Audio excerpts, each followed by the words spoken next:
कहना लगी समझाई है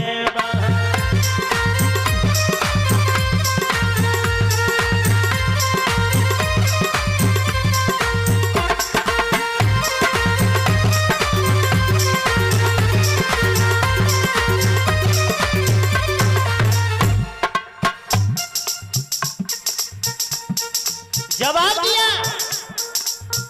अरे मैं तो ये समझती थी अब तक कि तुम्हारे पिता ही अंधे हैं, लेकिन मैं आज समझ गई कि अंधों के पुत्र अंधे ही होते हैं। और बोली अंधन के अंधकारी है कहना लगी समझाई है।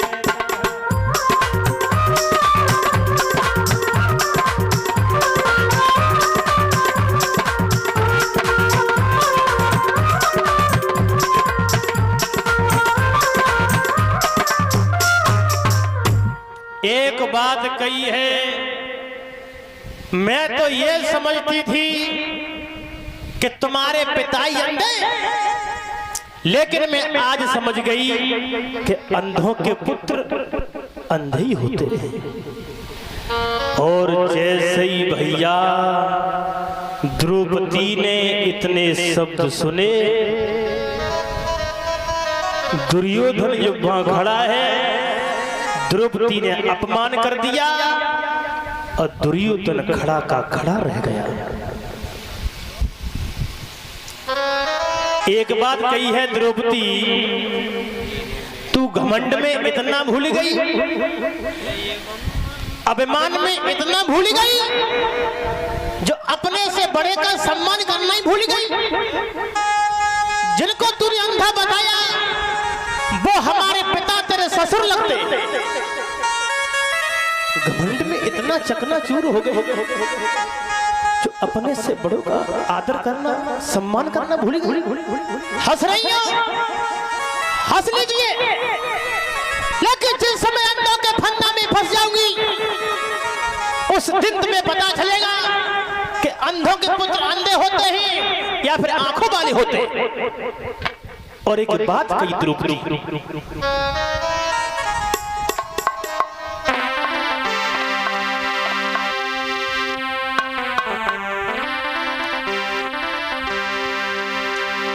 दुर्योधन ने द्रौपदी से बात कही, द्रौपदी अब तेरी हंसी मिटाना ही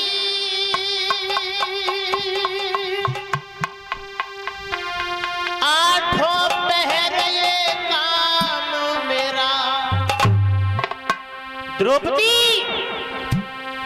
कि तो इस सभा में नंगो नाई करो तो दुर्योधन नहीं नाम मेरा।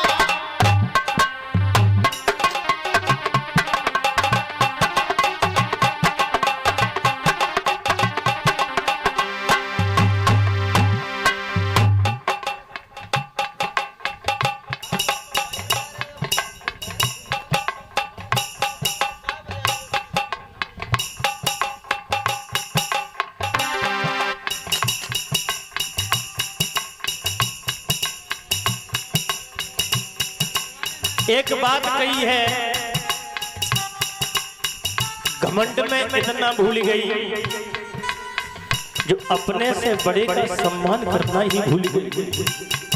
हंस रही हो, हंस लीजिए, लेकिन जिस समय अंधों के फंदा में फंस जाओगे उस दिन तुम्हें पता चलेगा। द्रौपदी हो समय तू आया, शीघ्र वक्त वो आएगा, ये रंग भंग हो जाएगा, ये हंसना तुम्हें रुलाएगा।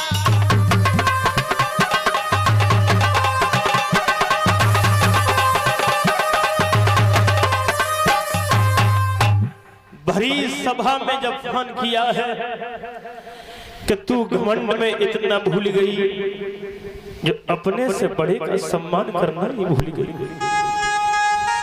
हंस रही है, हंस लीजिए,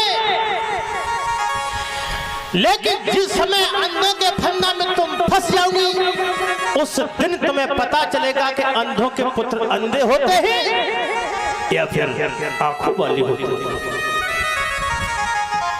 इतने शब्द कहने के बाद दुर्योधन जो था पैर पटकता हुआ बड़े क्रोध में अपने महलों में पहुंच गया। और जब महलों में पहुंचा है, शकुनी ने देखा तो पूछ लिया, क्या बात है भांजे, बड़े दुखी मालूम पड़ते हो, क्या बात है? एक बात कही है मामा जी, हम तुम्हें क्या बताते, हमारा आज बहुत बड़ा अपमान हो गया। अपमान? तुम्हारा अपमान कौन कर सकता भाई, तुम कितने सम्राट राजा हो। बोले नहीं मामा जी, हमारा उस द्रौपदी ने अपमान किया, उसने हमसे कहा कि अंधों के पुत्र अंधा हुआ, और हमने भी कसम खाई है अगर भरी सभा में मैंने अगर द्रौपदी को वस्त्रहीन नहीं कर दिया तो हमारा भी नाम दुर्योधन नहीं। शकुनी कहने लगा, जब में चिंता की क्या बात है, अगर हमारी बताई हुई रास्ते पर तुम चले जाओ तो तुम्हारी चिंता 1 मिनट में खत्म हो जाएगी। मतलब यह है ना, बड़े छल के द्वारा 5 पांडवों को महल में बुलवाइए द्रौपदी सहित, आगे जो होगा वो हम आपको बताते चले जाएंगे। एक बात और बताएं भैया, अगर कहीं आपस में झगड़ा हो रहा हो और अगर उस झगड़ा को शांत न करके अगर किसी एक को तुम बढ़ावा दे तो वो झगड़ा शांत नहीं होगा और बढ़ जाएगा। एक बात कहिए, तुम बिल्कुल चिंता मत करो, पांडवों को बुलवाइए। वही हुआ, 5 पांडवों को द्रौपदी सहित महल में बुलवाया गया, जहां पर जुए का खेल खेला गया, विधि का विधान, परमेश्वर की गति। जुए का खेल खेला गया जिसमें शकुनी की चाल रही, पांडव धीरे धीरे सब कुछ हार जाते हैं। चेहरा बड़ा मनहीन हो गया है, चेहरा बड़ा उदास हो गया है। और जब चेहरा उदास हो गया एकदम से एक बात कहिए, अब हमारे पास कुछ नहीं रहा, जो भी कुछ था वो हम हार चुके हैं। और जैसे ही दुर्योधन ने इतने शब्द सुने, जवाब दिया, क्या कह रहे हो कि तुम्हारे पास कुछ नहीं है? अरे तुम्हारे पास तो एक ऐसी चीज है जिसकी कोई कीमत भी नहीं है, अनमोल है, कोई मोल नहीं है। मतलब जवाब दिया है, अगर तुम्हारे पास कुछ नहीं है तो तुम्हारे पास वो द्रौपदी है, उस द्रौपदी को दांव पे लगा दीजिए। क्या था विधि का विधान? धर्मराज के आंखों में आंसू आ गए, रोकर के बात कही है, हमें क्या बताया।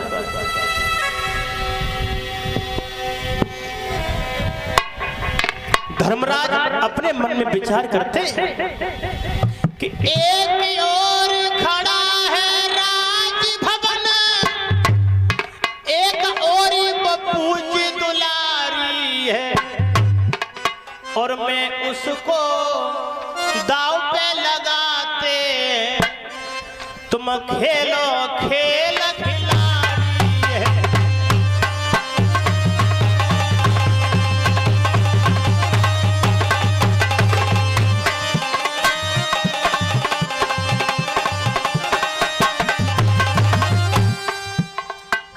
एक बात कही है कि हम द्रौपदी को दाव पे लगा रहे हैं।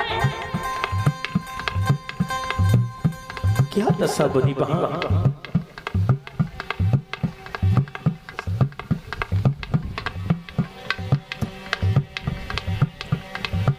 मच गई सभा में त्राह त्राह, शकुनी ने फेंक दिया पासा है,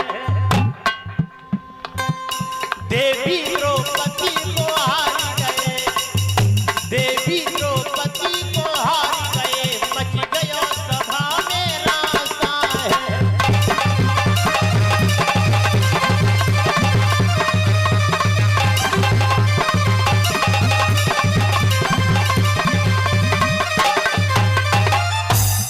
था विधि का विधान, क्या थी परमेश्वर की गति। द्रौपदी को जब दांव पे लगाया, अंत में जब द्रौपदी को भी हार गए।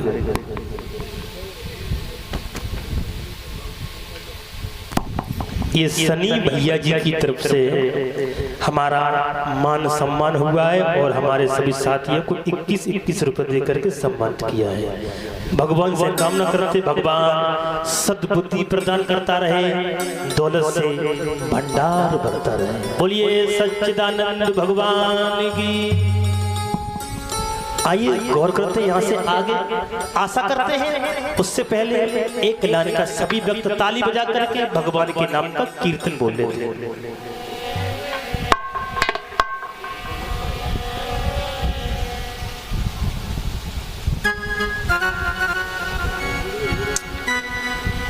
कि ले लो ना मेरी खबरिया।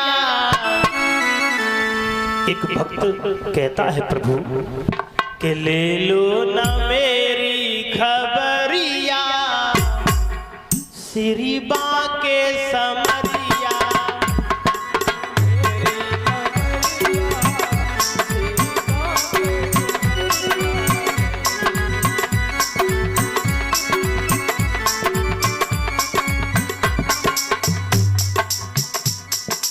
ये हाथ खोल लीजिए, ताली बजा लीजिए, क्योंकि भगवान का दरबार है और भगवान के दरबार में कोई शर्म नहीं होती है। और भगवान का नाम कभी बेकार में नहीं जाता। व्यर्थ जाए तन जन सभी, व्यर्थ जाए धन धाम, और व्यर्थ न जाता है कभी एक नारायण को नाम। भगवान का नाम कभी बेकार में नहीं जाता है, इसलिए बोलिए प्रेम से। भक्त कहता है ले लो ना मेरी खबरिया, श्री बाके समरिया।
चंचल मन कहीं भटक न जावे, चंचल मन कहीं भटक न जावे, चंचल मन कहीं भटक न जावे, चंचल मन कहीं भटक न जावे। क्यों? माया की माया की माया की देखी बजरिया तेरी बातें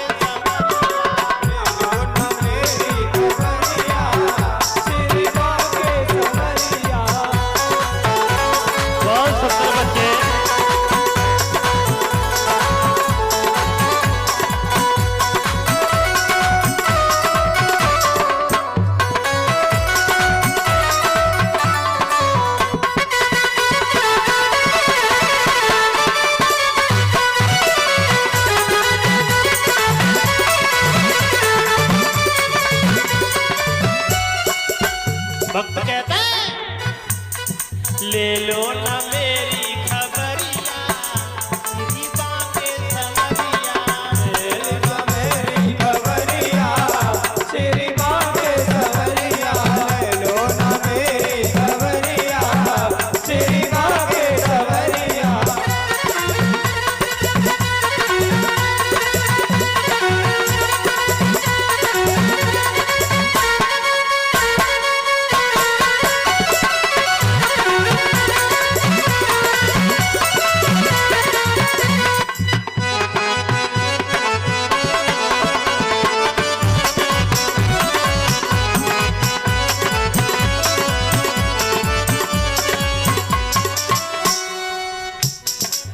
कहता है जब जब भक्तों पर भीड़ पड़ी, जब जब दीन दुखियों पर कष्ट मुसीबत आई, तब तब आपको याद किया। आपने दीन दुखियों को, उनके कष्टों को, उनकी मुसीबतों को हमेशा निवारण किया। लाज रखी थी द्रौपदी सुता की, लाज रखी थी सुता की, लाज रखी थी द्रौपदी सुता की, लाज रखी थी सुता की। इसलिए हमरी भी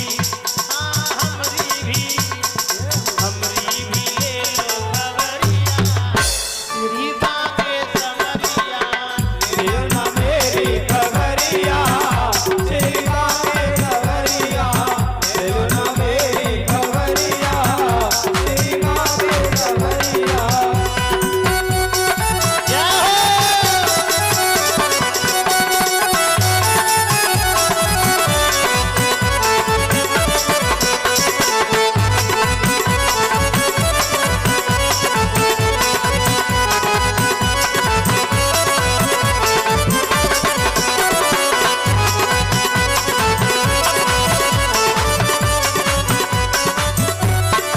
बोलिए सच्चिदानंद भगवान की जय। जयकार बोल दो करो, मालूम पड़े कथा हो रही है। जयकार बने कंजूस बंद किया करो। बोलिए गोविंद भगवान की। हाँ अब मालूम पड़ रही कथा हो रही है। आइए गौर करते हैं यहाँ से आगे। पांडव जब द्रौपदी को भी हार जाते हैं, चेहरा बड़ा मनहीन हो गया, बड़ा उदास हो गया। दुर्योधन ने दुशासन से कहा भैया अब खड़े खड़े हमारी मुंह की तरफ क्या देख रहे हो, चले जाइए उस द्रौपदी को खींच करके भारी सभा में लेकर के आइए। अभी तक वो समय हम भूले नहीं हैं, उस द्रौपदी ने मेरा अपमान किया था, अभी तक वो हम बात भूल नहीं पाए, इसलिए चले जाइए उस द्रौपदी को खींच करके भरी सभा में पेश किया जाए। अब दुशासन वहां से आगे बढ़ा है। द्रौपदी अपने कक्ष में बैठी हुई थी। दुशासन पहुंचा, एक बात कही, आप हमारे साथ सभा में चलिए, महाराज दुर्योधन ने आपको बुलाया है। और जैसे द्रौपदी ने इतने शब्द सुने हैं, एक बात कहिए, तुम वहां हमें क्यों ले जा रहे हो? घर की जो बधू होती है, घर की जो इज्जत होती है, वो अपनों के बड़ों के सामने कभी नहीं जाती है। एक बात कही है, देखो उस सभा में हमें मत ले जाओ। उस दुशासन ने कोई भी बात नहीं मानी, केस पकड़ करके जब खींचने लगा तो उस द्रौपदी ने भानुमति को आवाज लगाई, एक बात कही है बहना, इन्हें रोक लीजिए, ये हमारी बात को नहीं मानते हैं। अब भानुमति को आवाज लगा करके द्रौपदी बोली है, बहन कि दीदी रोको, देवर नहीं मानते हैं, दीदी रोको, दीदी रोको, देवर नहीं मानते हैं,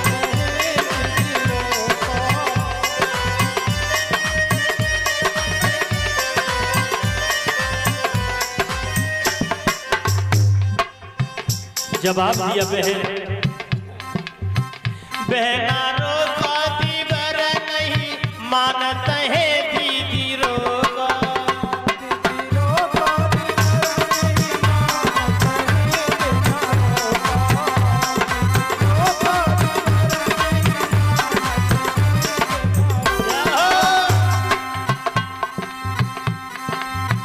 एक बात कही है बहन, बड़ी सभा में हमारा क्या काम है? वहां पर आंखों में आंसू लेकर के बोली है बहन, पांच पति मेरे जुआ में हारे,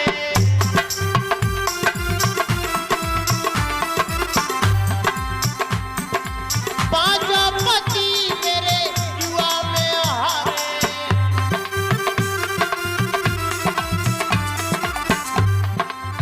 कैसे नैया लगेगी किनारे,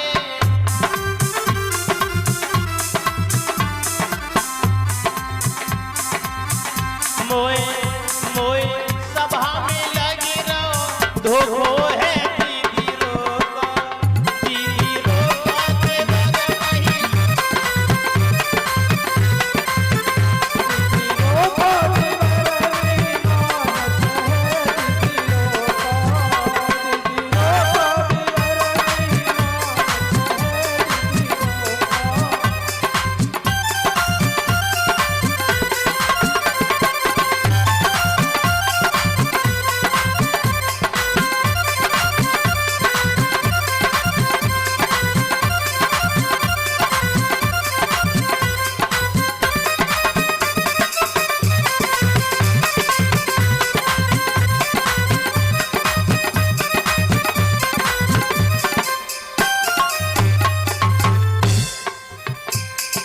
कैसे सभा में नगीना हम हुई,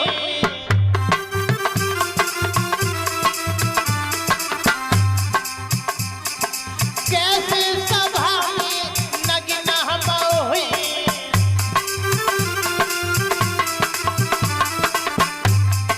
भीष्म पिता मेरे देखता हुई,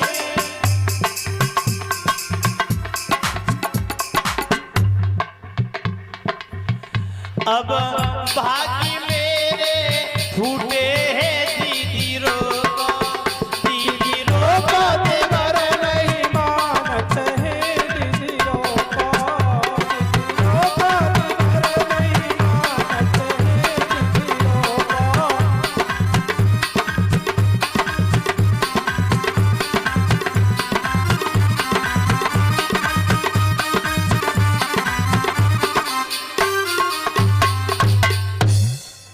आंखों में आंसू लेकर के एक बात कही है बहन, उस भरी सभा में हमारा क्या काम है?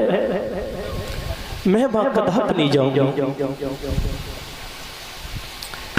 लेकिन उस दुशासन ने कोई भी बात नहीं मानी है। द्रौपदी को खींच करके भैया दुर्योधन के सामने उसी भरी सभा में खड़ा कर दिया और जैसे ही दुर्योधन ने देखा, जवाब दिया द्रौपदी आ गई, वो समय याद कीजिएगा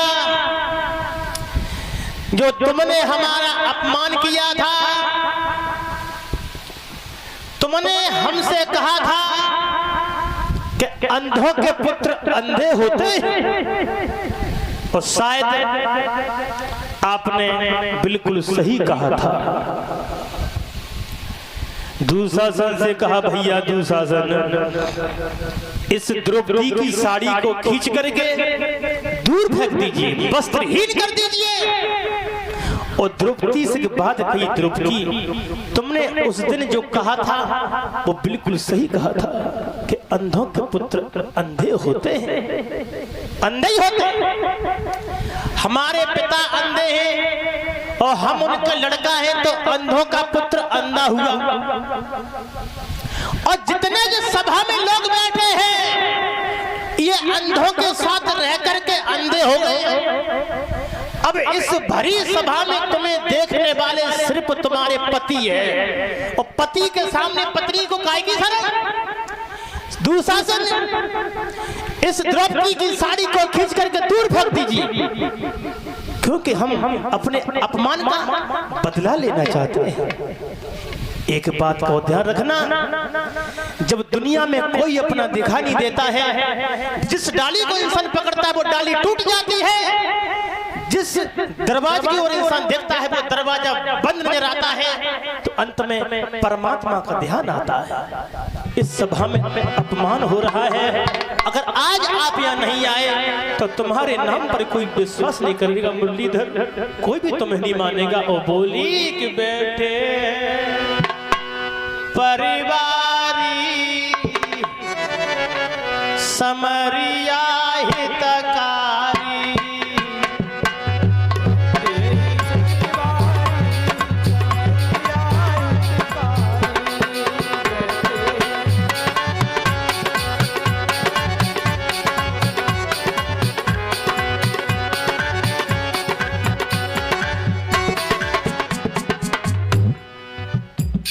जवाब ये मुरली मनोहर, अब तुम्हारे अलावा इस दुनिया में हमारा कोई नहीं है। हम आपकी आराधना करते हैं, आपकी प्रार्थना करते हैं। आंखों में आंसू लेकर के द्रौपदी बोली, प्रभु बैठे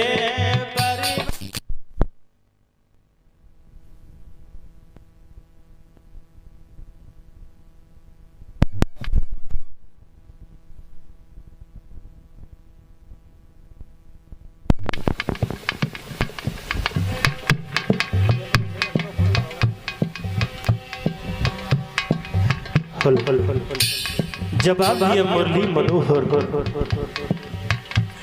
बैठे परिवारी समरिया बनवारी,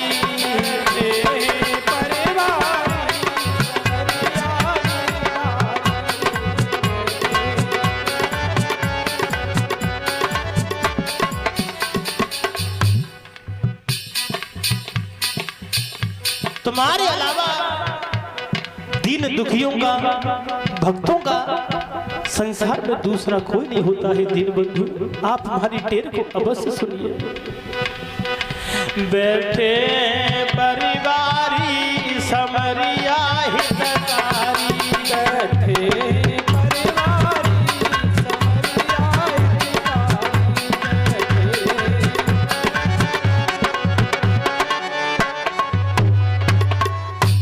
मुरली मनोहर से विनती करती हैं, कहती हैं, प्रभु तुम्हारे अलावा हमारा कोई नहीं। अरे दुशासन अपनी जिद पे अड़ो है, और तन मेरे से चीर खिंचो है। और बोली सब हंस रहे थे समरिया हितकारी,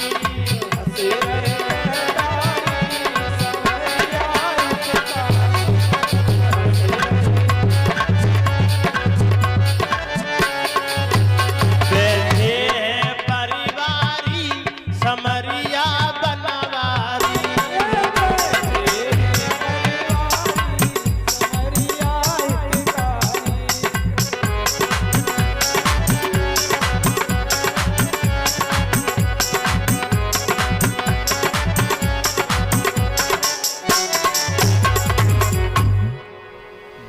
करी है प्रभु।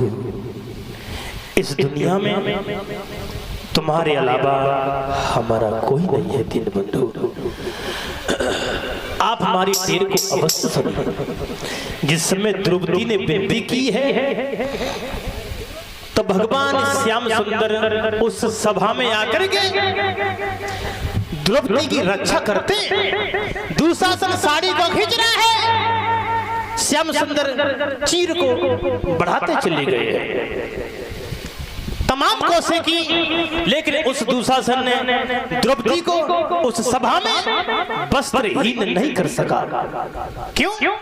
क्योंकि परमपिता परमात्मा की अदालत कुछ ऐसी है, उस प्रभु का न्याय कुछ ऐसा है, उसकी महिमा कुछ ऐसी है, जो दूसरे का बुरा चाहते हैं स्वयं उन्हीं का बुरा होता है।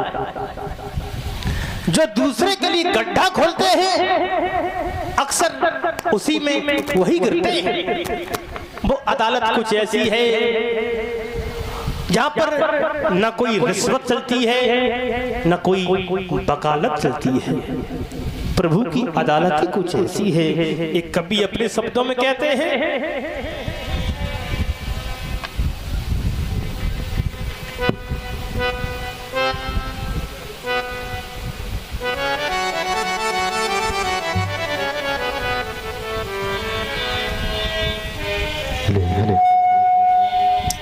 कभी कहते हैं कि प्रभु की कुछ महिमा ऐसी है।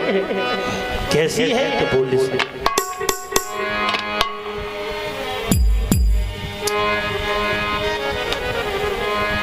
कि विद्वान की बुद्धि का, कि विद्वान की बुद्धि का बस फेर यही है, हर भगवान के घर देर है अंधेर नहीं है।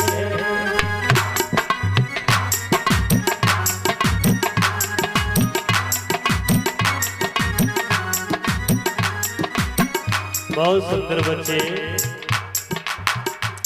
भगवान के घर देर है अंधेर नहीं है।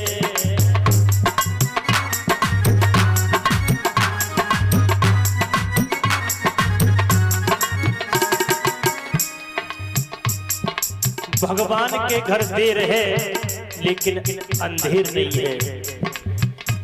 लेकिन बन करके लोग स्वार्थी अपमान करते हैं।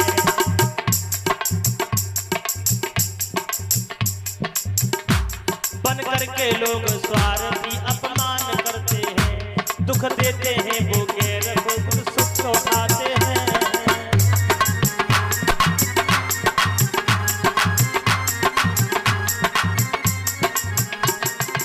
यानी दुख देता है तो दीन को, दुख देता है तो दीन को, बस फेर यही है। अरे भगवान के घर देर है अंधेर नहीं है। भगवान के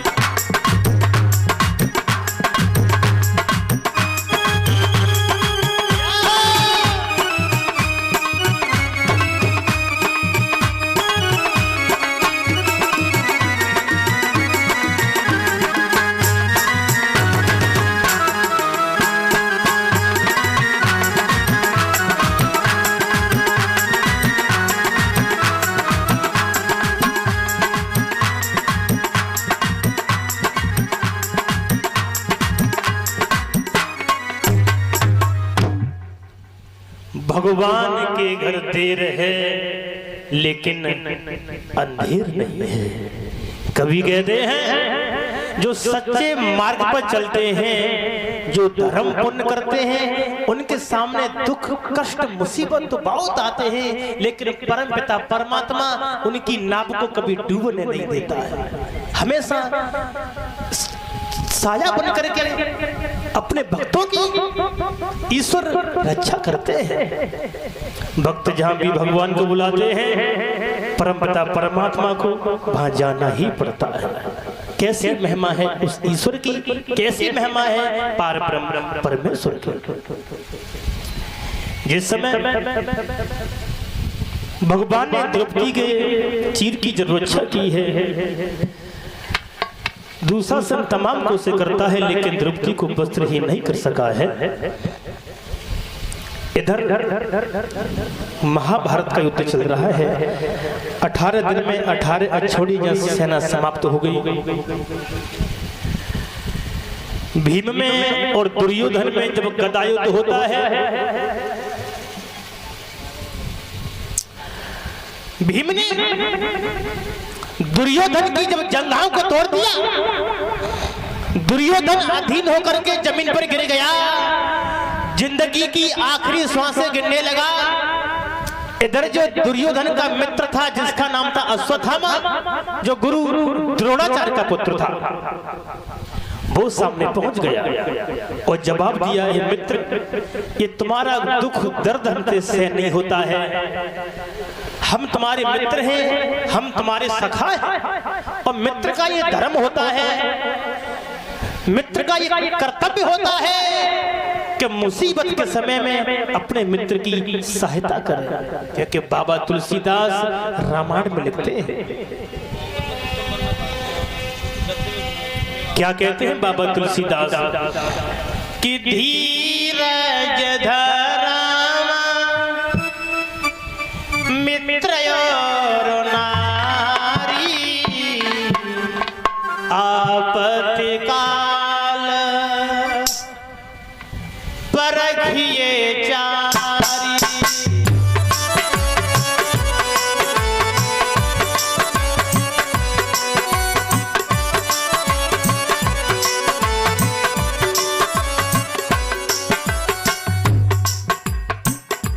बाबा तुलसीदास कहते हैं, हो धीरज धरा मित्र और नारी, आपत्ति काल परखिए चारी। राम सिया राम, सिया राम, जय जय राम।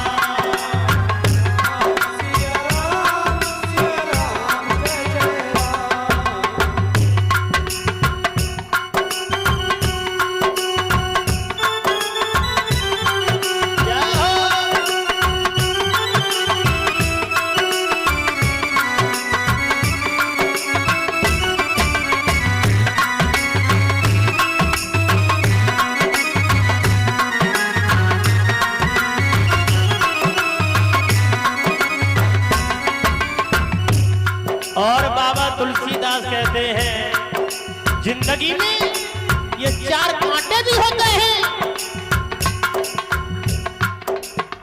हो सेवक सठन कृपन कुनारी,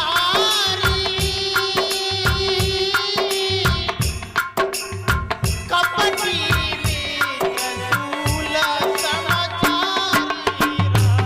सिया राम, सिया राम, जय जय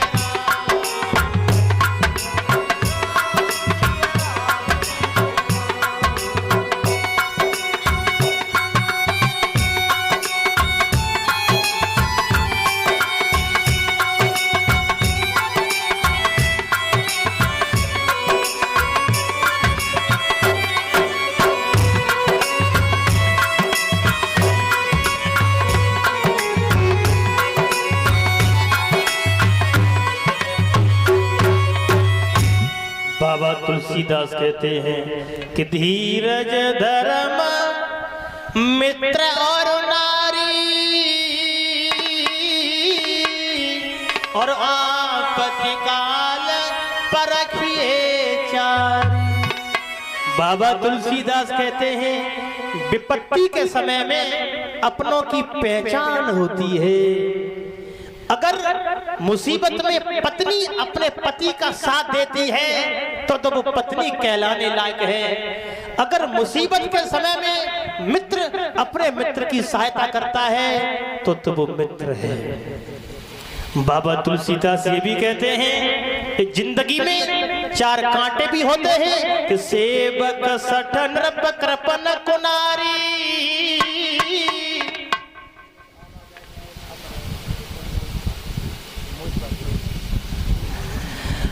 और कपटी मित्र सूल समाचार।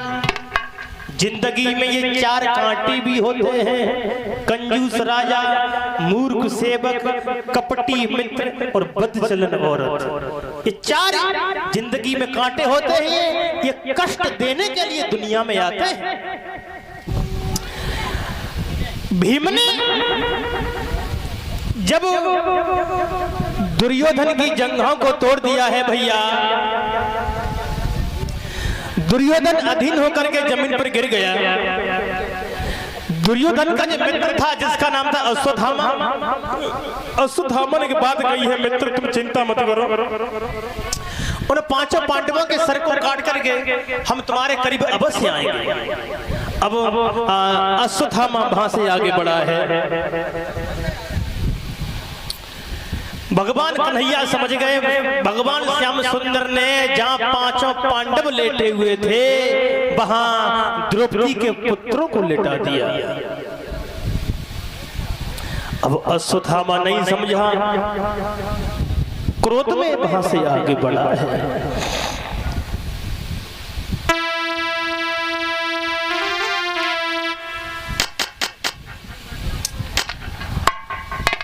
रात के अंधकार में तो अश्वत्थामा जब नहीं समझा, अब पांचों पांडवों की जगह पर जो द्रौपदी के पुत्र लेटे हुए थे, उन द्रौपदी के पुत्रों के सरों को काट करके दुर्योधन के पास में आ गया। एक बात कहिए, लीजिए मित्र, पांचों पांडवों के सर आपके सामने उपस्थित हैं। और जैसे ही दुर्योधन ने उस सर को दबा करके देखा, एक बात की अश्वत्थामा, ये भीम तो बड़ा बलवान था, ये भीम का सर नहीं हो सकता। हेलो, देखिए माता बहनाएं, आप इधर आ जाए, क्योंकि मांग के बाईं तरफ होती हैं, आप केवल इधर बैठ जाए, इधर ना बैठे।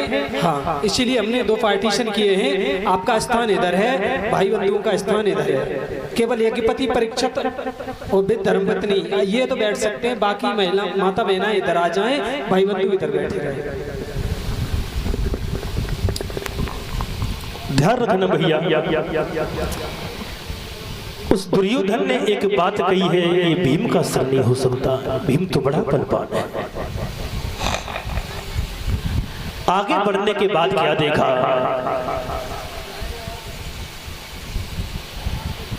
कि द्रौपदी के पुत्रों के सर हैं। एक बात की अश्वत्थामा, ये तूने क्या किया? इन बच्चों ने मेरा कुछ नहीं बिगाड़ा था, इन बच्चों से हमारी क्या दुश्मनी थी? हमारी दुश्मनी पांचों पांडवों से थी, ये बेकसूर मारे गए। अब दुर्योधन को इतना दुख हुआ, इतना दुख हुआ, उसी दुख में उस दुर्योधन का प्राणांत हो गया।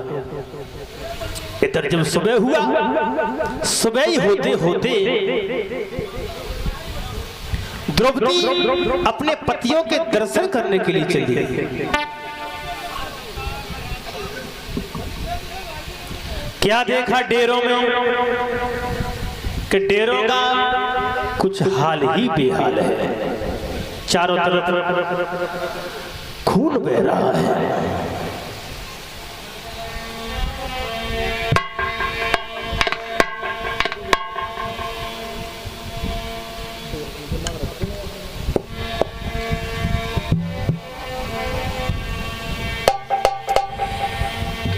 डेरों में खून बह रहा था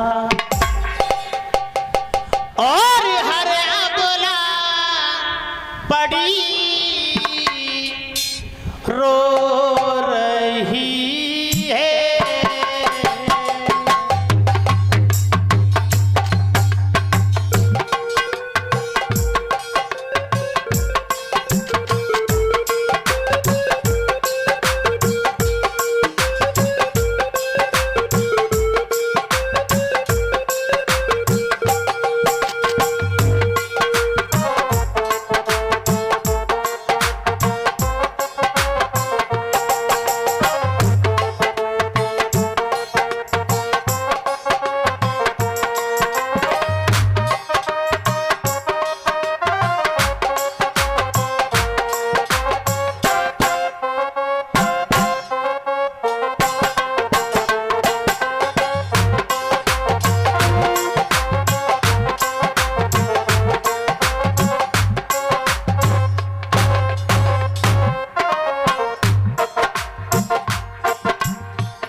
क्या देखा डेरों में?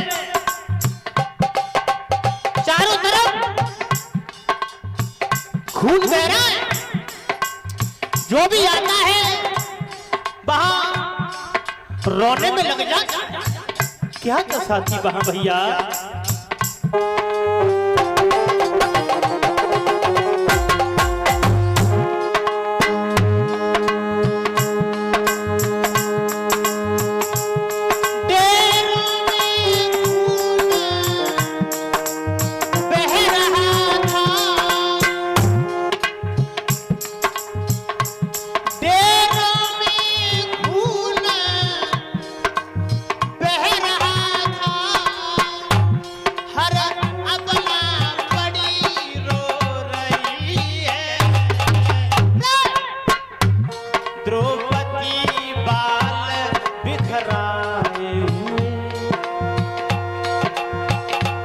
द्रौपदी बाल बिखराए हुए लालों पर पड़ी रो रही है।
क्या देखा डेरों में?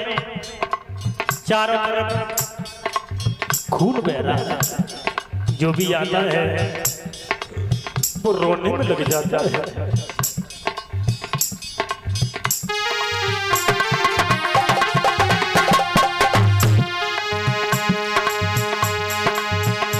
तब तक सामने से मुरली मनोहर आ रहे हैं और जैसी भगवान कन्हैया को देगा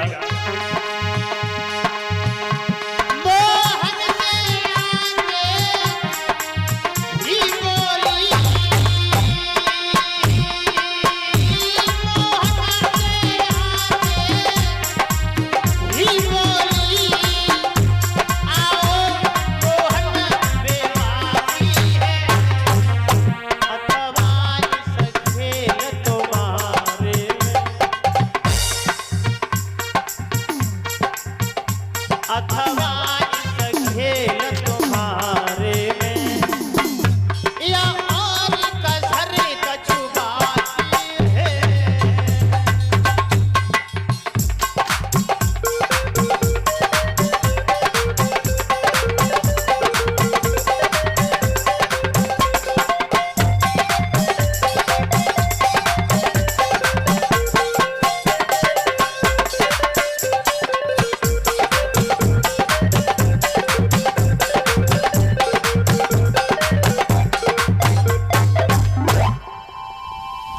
एक बात है, चारों तरफ खून ही खून बह रहा है।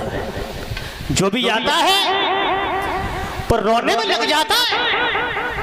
द्रौपदी ने अपने पुत्रों को जब देखा आंखों से आंसुओं की धारा बहने लगी। एक बात कही है मेरे लाल, तुम्हारे बिना ये मैया इस दुनिया में कैसे रहेगी मेरे लाल। और माँ के लिए इससे बड़ा दुख क्या हो सकता है जिसके बच्चे की लहस उसके सामने पड़ी हो। द्रौपदी ने जब देखा आंखों से आंसुओं की धारा बहने लगी। एक बात कही मेरे लाल,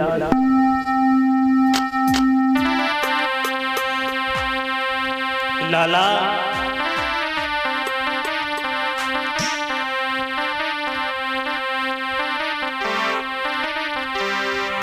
आंखों में आंसू लेकर के द्रौपदी वहां विलाप करती है।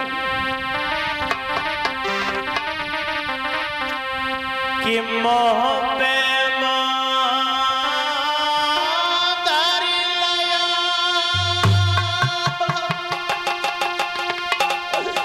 माता की छूटी गई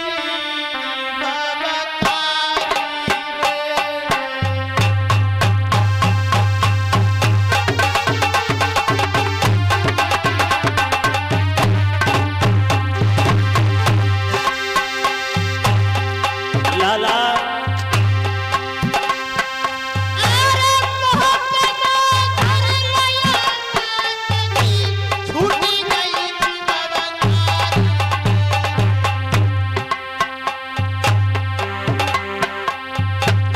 कौन सी भूल बन गई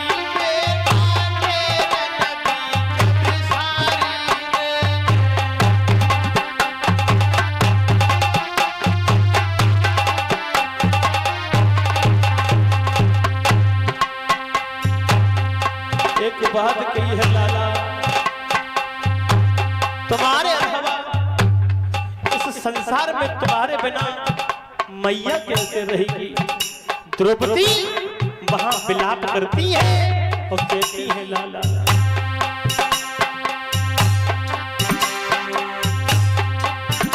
दिल में धीर कैसे धारू बेटा चले गए हमको छोड़ के। दिल में धीर कैसे धारू बेटा चले गए हमको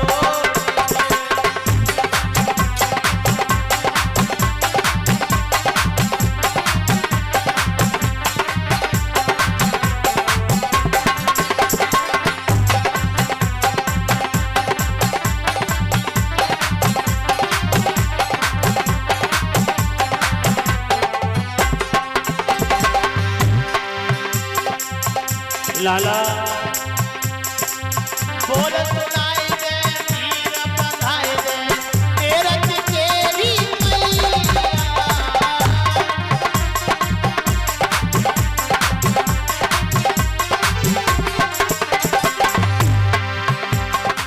बोल सुनाई दे तीर बंधाई दे तेरा तेरी मैया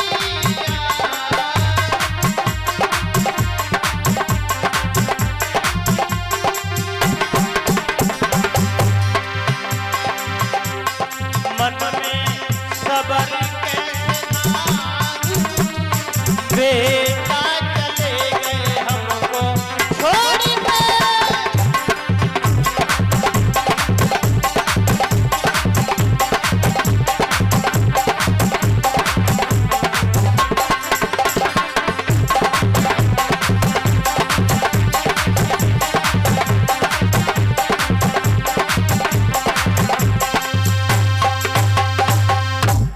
एक बात कही है लाला,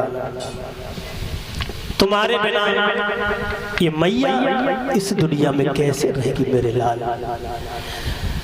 द्रौपदी इधर विलाप करती हैं रोती हैं, तब तक भीम सामने पहुंच गए।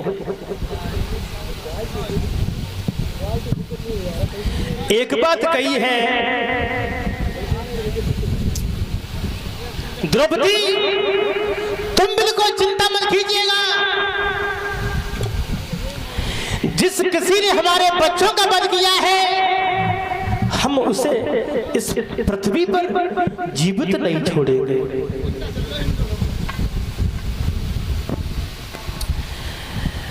श्याम सुंदर भी सामने खड़े हुए हैं, पांचों पांडव भी हैं।